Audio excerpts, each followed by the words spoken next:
DJ crew, thank you so much for stopping by my channel. If you're new, welcome. It's a pleasure to have you. Today I'm going to do a reaction video to MrBallen, one of his videos. Now if you're not familiar with his channel, then you should definitely check it out. He puts great content out there. I highly recommend it. I will be leaving a link to his channel both at the top and in the comments down below. So if you want to check out this video in its entirety, go ahead and do so. And check out his other videos that he has. It's amazing. Now it's going to be a MrBallen, the horrifying true story of Katy Perry's ex. So if this is something that you're interested in seeing, stick around.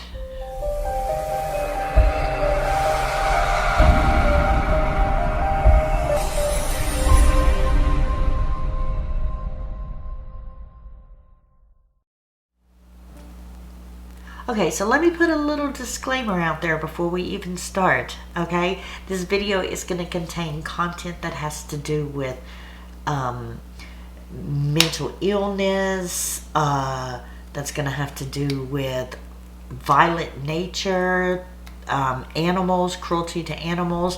If this is something that is a trigger for you or something that you feel like you're not interested in seeing or can't see, then this may be a good time for you to just go ahead and click out of this video. This may not be the video for you, but it's fine. I'm sure that I have other videos out there that would be more appealing for you, okay? So, with that being said, like I said before, this is a MrBallen video. I'm going to react to it, the horrifying true story of Katy Perry's ex. So, let's get into it, shall we? Today's story is about a famous Hollywood actor who did something truly horrific, and surprisingly, not that many people know about it. But before we get into today's story, if you're a fan of the strange, dark, and mysterious delivered in story format, then you've come to the right channel, because that's all we do, and we upload 2 or 3 times every week. So if that's of interest to you, please offer to make the like button their favorite food, a burrito, but separate the meat, cheese, rice, and sour cream into 4 distinct sections before rolling it up. Also, please subscribe to our channel and turn on all notifications so you don't miss any of our weekly uploads. Alright, let's get into today's story.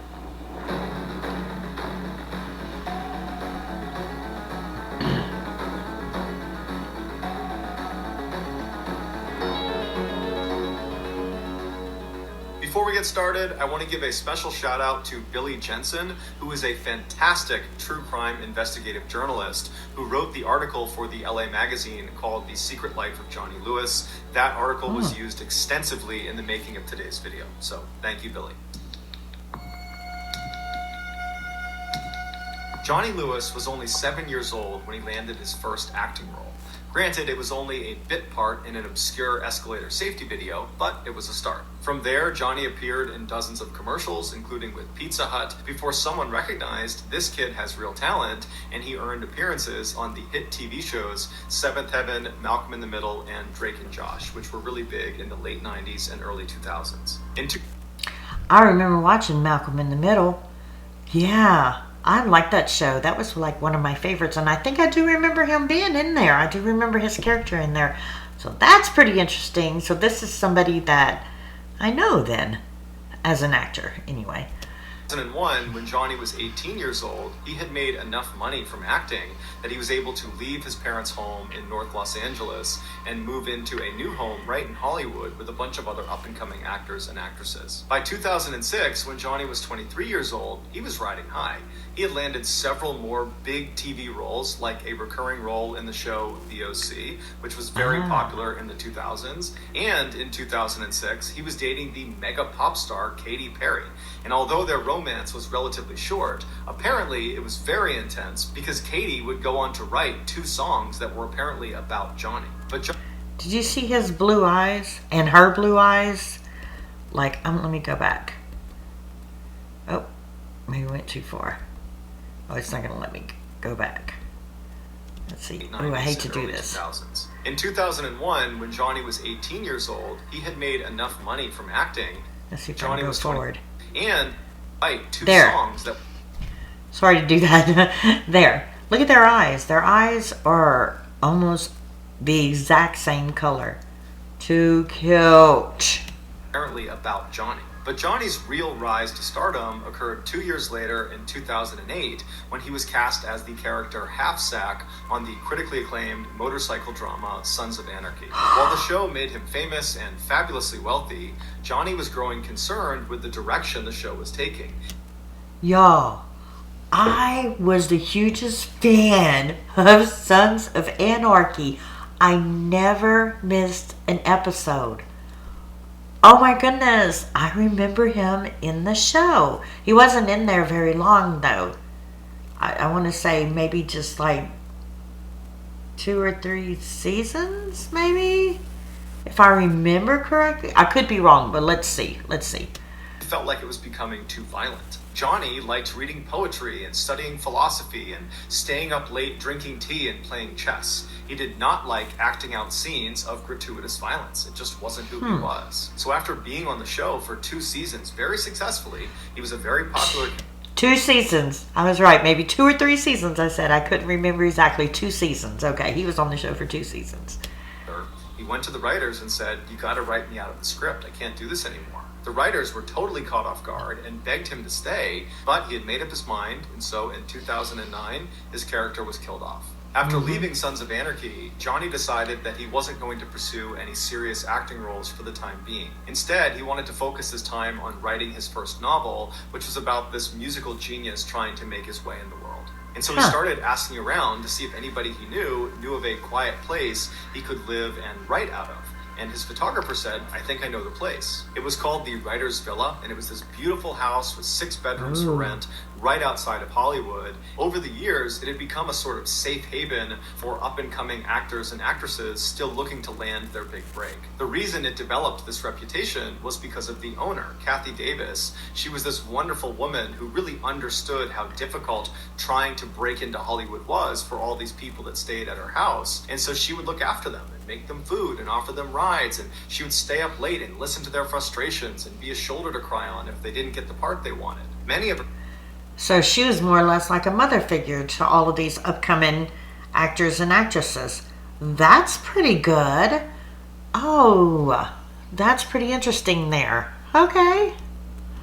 Tenants who went on to be big Hollywood stars would later attribute their success, at least in part, to the time they spent with Kathy at the villa, which they remembered as being therapeutic and soothing. Even though Johnny had already had his big break in The Sons of Anarchy, he loved the idea of living in such a peaceful place that seemed to cater to eccentric artists like himself. So in April of 2009, Johnny called Kathy and requested a room, and she said, "Absolutely, you can stay on the 2nd floor in the red suite." After moving in, Johnny would tell his friends that the Writer's Villa was just as amazing as he thought it was going to be. And Kathy specifically was just as wonderful as everyone said she was. He actually struck up a friendship with her almost immediately. Everything seemed to be going really well for Johnny in his life until a few months... Let me show you how to create an amazing ad using stock footage. Go to artgrid. Sorry about that, guys. Look at all this. A few months later, he found out his girlfriend, Diane, was pregnant. Although this totally screwed up his plans for his novel, Johnny was really excited about being a father, and so he decided to move out of the villa and in with Diane, who lived nearby, to help take care of their child. 9 months later, on April 6th, 2010, Diane gave birth to a healthy little girl named Culla May, and Johnny and Diane fell madly in love with her. But unfortunately, Johnny and Diane's love for each other faded quickly after becoming parents, and before long, Johnny had moved out and back in with his parents. Not long after that, Johnny and Diane became embroiled in this really vicious, long custody battle over Culla May, which ultimately Johnny lost, which was... Man, that's bad too. Whenever couples split up like that and there's a child involved and there's this big custody battle over it. And I don't know all the details about why him as a father was trying to take custody away from the child's mother, but I'm sure that there's a story behind that. But it's so heart-wrenching. It's heart-wrenching for both parties, the mother, the father, and then of course it's bad for the child involved. So I couldn't even imagine. For him. A few months later, in October of 2011, when Johnny was still living with his parents, he decided to take his motorcycle out and just go ride around and clear his head.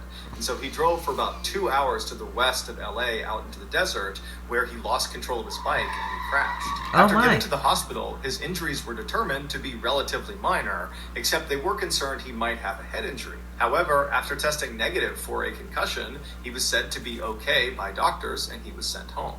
But when he got home from the hospital, he was not okay. He was a totally different person. Johnny's father, Michael, immediately noticed the change in his son's behavior. He just started acting really weird and erratic, and his thoughts weren't always coherent, and he was really agitated all the time. It was just very obvious that something was off. Well, you must have a head trauma then, huh? You think maybe they missed that at the hospital? That there's... They had to have missed that, because... How could all of a sudden he change from being this nice, calm, nonviolent person and then he turns into this erratic person? There had to have been some kind of head trauma. They must have missed it. You should go back to the hospital. Made Michael wonder, perhaps my son did get a head injury from that motorcycle accident, and the doctors just missed it. And so Michael scheduled 2 separate MRIs for Johnny to go to, but for whatever reason, Johnny refused to go. Around this time, Johnny's friends began to notice his strange behavior when in December of that year, he was at an acting class and he began speaking in a vaguely British accent. And everybody in the class noticed it, and eventually someone said, hey, why are you doing that? And Johnny was like, what? And just kind of shrugged it off and acted like he wasn't doing that. A few weeks later, on the morning of January 3rd, 2012, Johnny was at his parents' house and he was sitting in the kitchen while his mom was making omelets, and Johnny just kind of abruptly says, I'm gonna go out for a walk. So he gets up, he's only got his pajamas on, no shoes on, he walks out the door, and as he's walking down the road, he gets maybe 10 or 15 feet away from his parents' house when he hears someone screaming, like they're screaming in distress, and he thinks it's coming from the apartment that was right next to his parents' house. And so he breaks into the apartment, but there's no one in the apartment. It's total. What? So he's hearing things? You want to tell me that he doesn't have a head trauma? Something is going on in his head if he's hearing things like that, and then he breaks into these people's apartment. My goodness, what if they're home or they come home? Oh my goodness, that's scary. That's really scary. And so as he's in this apartment wondering what's going on, the 2 men that owned the apartment, they came home and they see Johnny standing there, and they told him he had to leave immediately. And instead of leaving immediately, Johnny grabbed a nearby glass bottle and he charged at them and hit them both over the head with the bottle before they managed to restrain him and hold him down until the police showed up. Johnny claimed he was acting in self-defense. He's lucky they didn't kill him. What if they had a gun or something? You never know when a person has a gun. You break into their apartment, they come home and see a stranger in there. You're lucky he didn't get shot. Oh my goodness. I keep stopping it. I'm sorry. Let me go back. A glass bottle, and he charged at them and hit them both over the head with the bottle before they managed to restrain him and hold him down until the police showed up. Johnny claimed he was acting in self-defense, but the police didn't believe him, and so they charged him with trespassing, burglary, and assault with a deadly weapon, and they sent him to jail. When Johnny's father was finally able to come to the jail and bail his son out, it had been 8 days, and in those 8 days, John... Sorry. Had to sneeze, so I needed to pause it. So let me, sorry about that. Go back. And assault with a deadly weapon, and they sent him to jail. When Johnny's father was finally able to come to the jail and bail his son out, it had been 8 days, and in those 8 days, Johnny had been moved from general population to a psych ward because he was banging his head against the inside of his cell, and at one point he had tried to jump off of a balcony, and he was just generally acting unhinged. He's got to have a head trauma. There's no other explanation. How does a person go from being totally a calm person who doesn't like violence turn into something like this? And he tried to jump off of a balcony? Was he trying to kill himself? I don't understand. What is going on with him? There is something definitely going on.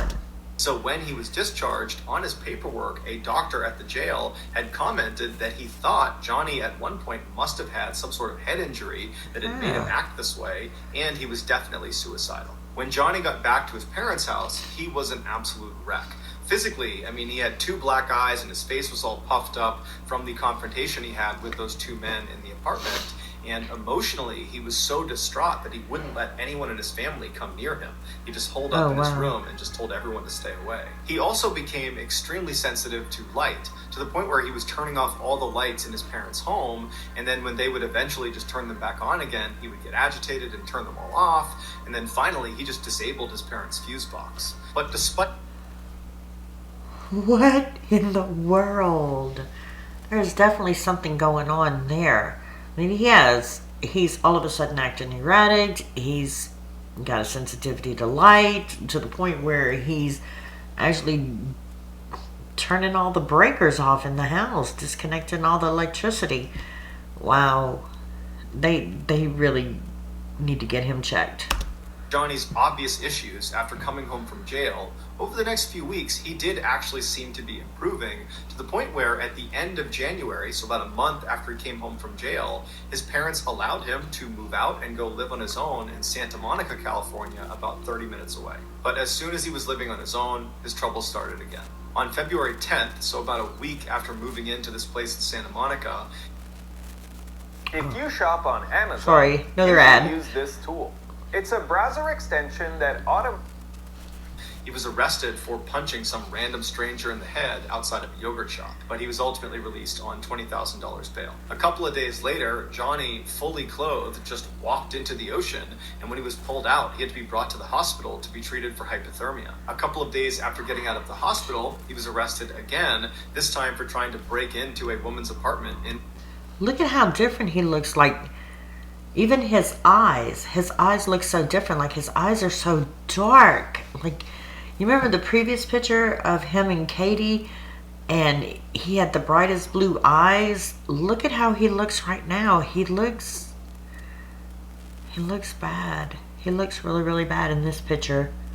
Santa Monica. He claimed he thought it was his friend's apartment, but nobody believed him, so he was brought to jail and then released on bail again. After this second arrest in Santa Monica, Johnny's parents finally convinced him to go see a doctor about this potential head injury they thought he got from that 2011 motorcycle crash. Even though that jailhouse doc had suggested Johnny had a head injury, he had not officially diagnosed him. So Johnny needed another doctor to officially diagnose his head injury so they could begin to treat it. But the doctor Johnny wound up seeing did not suspect a head injury. Instead, he suspected schizophrenia or bipolar, which are 2 very serious mental disorders. And so he prescribed some medication to Johnny that would treat both of those disorders, and Johnny was on his way. Johnny refused to take the medication and refused to go see another doctor, and so his condition just continued to get worse. Johnny was still facing serious jail time for the break-in and assault against those 2 men in the apartment next to his parents' home, and so Johnny's lawyer was trying to get a deal done where Johnny would go to a mental health treatment facility for a year instead of going to jail for a year. But Johnny was so confident these charges would just get dropped and he'd be allowed to go back to his life and live the way he wanted to, that he fired his lawyer and he represented himself in court. Wow. You know, when people represent themselves in court, they're never going to win. You don't know the law like a lawyer knows the law. How are you going to sit there and try to represent yourself and expect that you're going to win a case? You're that confident that you're going to win a case, but you don't even have a lawyer. You're going to represent yourself. You don't know the law. You don't know how to defend yourself in a legal standpoint from charges like that. I mean, he's definitely acting strange. The charges were not dropped, and he was sentenced to 1 year in prison. However, the jail he was sent to was so overcrowded, they reduced his sentence all the way down to only 6 weeks. When Johnny's father finally came to pick him up from prison on Friday, September 21st, 2012, Johnny was at an all-time low. Even though he'd only been in jail for 6 weeks instead of the year he was supposed to be there, it was clear that amount of time had done an enormous amount of damage to him. And so on the car ride home from prison, Johnny just kind of sheepishly asked his father, hey Dad, would it be possible if you called Kathy Davis at the Writers Villa and just see if there's any way I can move back in? And Michael's thinking to himself, I hadn't thought of that, but the Writers Villa was the last place Johnny was when his life was still in order. It was probably the last place he was happy, and so he probably has attached a lot of fond memories to that place, and so that's a great place for him to go. And And so as soon as they got home, Michael called Kathy Davis and explained the situation and said, is there any way he can stay there? And she said, absolutely, the red suite is still available. I'll go up and make the bed right now. I can't wait to see him. Johnny stayed with his parents that weekend, and then on Monday, September 24th, he packed up his stuff and he moved back into the villa. 2 days later, a 70-year-old man named Dan Blackburn, who was actually neighbors to the Writers Villa property, he was looking out his front window at this man who was standing out in the road. He only had on jeans and red shoes. He had no shirt on, and he was very sweaty. And he was just kind of frantically pacing around the road, and he had never seen this guy before, and so he's just kind of poking out behind his curtain, watching him to see what he's going to do next. And after about 15 minutes of this kind of strange pacing in the road, this guy turns and walks directly towards Dan's property, goes right up to the front step and starts knocking on the door. Dan was definitely a little bit concerned, but he shut the curtain, he walked over to the door, and he looks out the people, and there's this guy standing there with bright blue eyes that are all wide, and he's looking at the people as if he can see through and see Dan, but he can't. And so Dan reaches down and he opens the door just a little bit and he looks out, and the guy outside looks at him and goes, "Hi, I'm John. I'm your new neighbor." It would turn out John was Johnny Lewis. And so Dan opened the door a little bit farther and he looks at him and he goes, "Hi, John, nice to meet you." And before the two men could have any sort of conversation, Johnny just abruptly turned around and walked away. And so Dan is totally puzzled by this strange interaction he's just had with Johnny Lewis. And he's watching him as he just walks back to the road, he walks back over and goes inside the villa and disappears. And so Dan kind of shrugs it off, he shuts his door, locks it, and goes back to his morning routine. About 30 minutes later, Dan is doing his own thing in his house when he hears his wife outside screaming for him to come outside. And so Dan runs out the front door, he goes into his driveway, which is between his property and the writer's villa, and he sees his wife is standing on the driveway, horrified, pointing up towards the back of their house. He looks down, and back near their back deck, Johnny Lewis, is standing on top of the guy that Dan and his wife had hired that day to paint their back deck. Johnny is just raining blows down on this guy. He's got a piece of wood too that he's hitting him with, and the worker is sitting there trying to shield himself. There's blood all over him, and Dan instinctively just runs over to Johnny. Johnny's not seen Dan at this point. Dan gets right up to him and he grabs him by the shoulder and he tries pulling Johnny off. He's screaming at Johnny to stop, but Johnny just seems totally unfazed. He's just destroying this worker. And so finally, after Dan yanks on Johnny hard enough, Johnny jumps up, turns around, and levels Dan square in the face. Dan falls to the ground, and when he looks up, Johnny is just standing over him, looking at him with no expression on his face. It's like he didn't know what he was going to do with Dan next. So he just stood there and stared at him. But Dan... That is crazy. Wow. Wow. Going to waste any time. He jumped up and he clocked Johnny square in the side of the head, but it had no effect on Johnny. He still just stared at Dan, completely expressionless. And so Dan grabbed a nearby lawn chair and practically broke it over the head of Johnny, but again, it had no effect on Johnny. He just stood there completely expressionless, staring at Dan. And so at this point, Dan just grabs the worker who can barely stand, and he runs back down the driveway. He grabs his wife, and they run towards the house to go inside. And the three of them manage to get inside the house, and as they're shutting the big, heavy door, Johnny comes bounding up and he gets right in front and he jams his arm in the space between the door and the wall. So they can't close the door because it's getting stuck on his arm. And so all three of the adults inside, Dan, his wife, and the painter, are putting all of their weight on this huge wooden door onto Johnny's arm, and Johnny is just trying to grab them the whole time. And so finally, the three of them start raising the door and slamming it as hard as they can on Johnny's arm. And finally, after several hard blows to his arm, Johnny retracted his arm, and they were able to shut the door and lock it. And so... What in the world happened to Johnny? What? He went from this calm, peaceful person to this violent, almost animal. And it's crazy because, like, when the man was punching him and hit him over the head with the chair, he just stood there unfazed, like he was like some kind of, I don't know, animal or monster or something. And for him to run over there and they're slamming his arm in the door, and the whole time they're slamming his arm in the door, he's still trying to reach him and get... Y'all, something is not right with Johnny. Somebody needs to get Johnny checked out. point, Dan's wife and the painter ran around the house, closing every window, locking every door. Meanwhile, Dan went to the side window that looked out towards the Writers Villa property, and he got his phone out and he called 911 as he's looking out the door looking for Johnny. And so after he tells 911 what's going on and he hangs up, Johnny suddenly just appears running down his driveway as if he's running back towards the back deck. But he stops almost right in front of Dan's window. He turns and he starts running towards the villa property. He jumps over a fence that's at least waist height, just jumps clear over it. And then he gets to this huge wooden fence that surrounded the entire villa property that was at least, 8, 9, 10 feet. And he very easily just jumps, grabs the top, and catapults himself right over the top, and then disappeared inside of the villa. Within minutes, the police showed up and they went inside the villa, and they could not believe what they found. Based on the evidence, this is what investigators believe happened. After Johnny, for the first time, walked up to Dan's property and awkwardly knocked on the door and said, "Hi, I'm John, I'm your new neighbor." After that, he turned around and Dan watched him as he left his property and made his way back and went inside the villa. Once Johnny got inside the villa, he made his way up to the second floor and he went into Kathy Davis's room where she was sitting. Now, Kathy most likely turned and saw Johnny standing in the doorway. He's got no shirt on, he's sweating, he looks totally crazed. She probably was not scared. Instead, her motherly instincts kicked in and she probably said, "Hey, are you okay? Can I help you? What's going on?" And as she probably stood up and made her way over to make sure he was okay, Johnny, for reasons no one understands, proceeded to beat and kick and strangle her. And then when she fell to the ground and was totally helpless, Johnny proceeded to either stomp on her skull repeatedly, or he hit her over the head repeatedly with a rusty hammer that was later found in his bedroom. But no matter how Johnny did it, he managed to severely fracture her skull, and that's what ultimately killed her. After killing Kathy, Johnny tracked down her beloved cat and killed the cat the same way. Wait.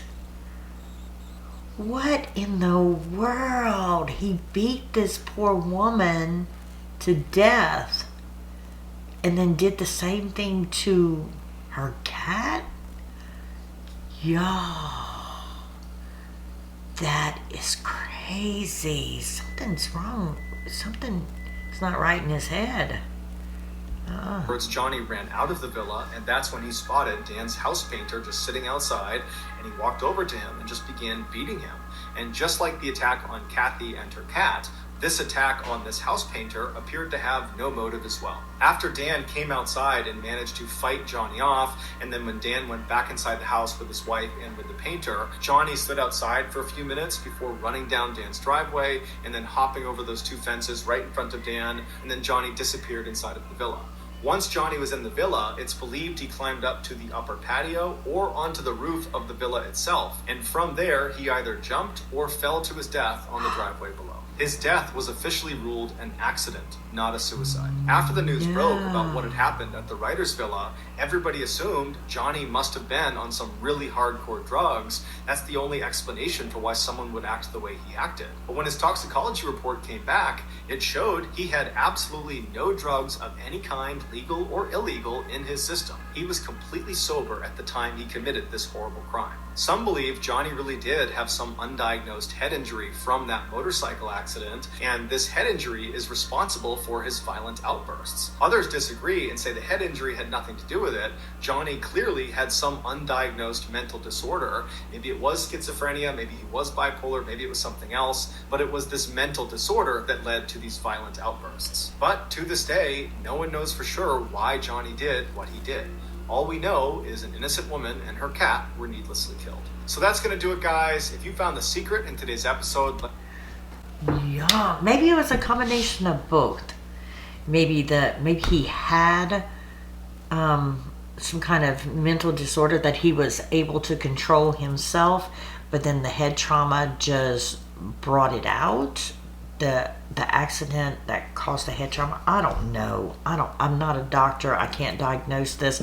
But this is crazy thinking how somebody can go from being so sane, like I said, so calm and peaceful, such a peaceful person, to the point where he even quit Sons of Anarchy because he felt as though their filming had become too violent and he didn't want to be a part of that, to all of a sudden he has this motorcycle accident, and the motorcycle accident changes him into this psychotic violent person.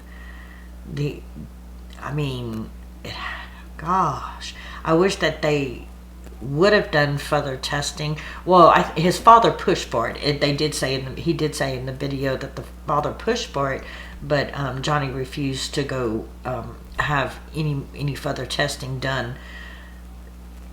There is something. Oh my gosh! Rest in peace, all who was involved. My goodness.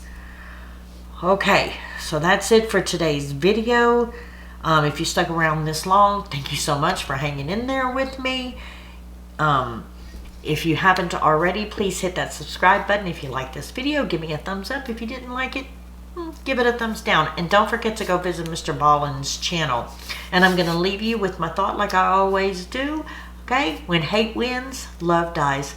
Be kind to each other, guys. Spread love. Until I see you again, bye-bye.